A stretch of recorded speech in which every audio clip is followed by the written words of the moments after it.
उत्तर प्रेमचंद युग हिंदी कहानी के विकास में 1935 से 1955 ईस्वी का समय उत्तर प्रेमचंद युग कहलाता है। यह युग दो विचारधाराओं के प्रभाव का युग है, मार्क्सवाद और मनोविश्लेषणवाद। मार्क्सवाद से प्रभावित धारा को प्रगतिवाद या समाजवादी कहानी कहते हैं, जबकि फ्रायड के मनोविश्लेषणात्मकवाद से प्रभावित धारा को मनोवैज्ञानिक या मनोविश्लेषणवादी कहानी कहा जाता है। प्रगतिवादी कहानी। प्रगतिवाद मार्क्सवाद का साहित्यिक संस्करण है। इस धारा के रचनाकार समाजवादी यथार्थवाद के समर्थक हैं, जिसके अनुसार जीवन यथार्थ की खोज आर्थिक परिस्थितियों में की जानी चाहिए। इस विचारधारा के अनुसार कहानी या साहित्य की किसी भी विधा को वर्गीय शोषण व दमन का विरोध करना चाहिए। प्रगतिवादी लेखक शिल्प को गौण मानते हैं और मजदूर, किसान तथा अन्य वंचित वर्गों के शोषण व दमन का विरोध करने वाली संवेदना को साहित्य का प्राण तत्व मानते हैं। इस धारा के सबसे समर्थ लेखक यशपाल है।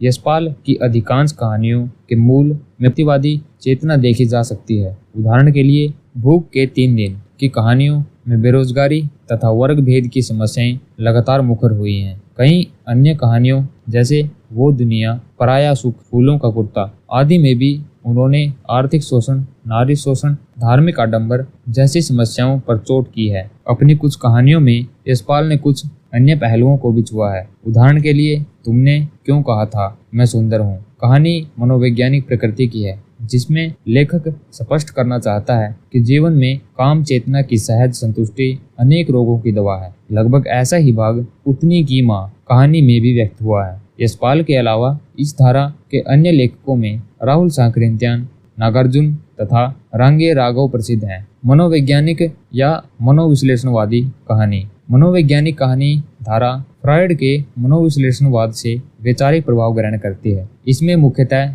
3 कहानीकार शामिल है, जैनेंद्र, इलाचंद्र जोशी तथा अज्ञेय। फ्रायड का दावा था कि मनुष्य का जीवन जिन मूल प्रकृतियों से संचालित होता है उनमें लिबिडो या काम चेतना सबसे महत्वपूर्ण है। उसके अनुसार किसी व्यक्ति के मन का अध्ययन चेतन के स्तर पर करना भ्रामक व अपर्याप्त है, क्योंकि मन का बड़ा हिस्सा अवचेतन और अचेतन से मिलकर बनता है। व्यक्ति के मानसिक विकार, उसकी कुंठाएं या ग्रंथियां इत्यादि अचेतन के स्तर पर ही समझी और सुलझाई जा सकती हैं। इसके अलावा उसने व्यक्ति के सामाजिक व्यवहार को ईड, ईगो और सुपर ईगो क्रिया प्रतिक्रिया के माध्यम से व्याख्यात किया है। फ्रायड ने अपनी धारणाओं के पक्ष में हजारों प्रयोग भी किए और देखते ही देखते दुनिया भर में उसके प्रशंसकों की संख्या बढ़ने लगी।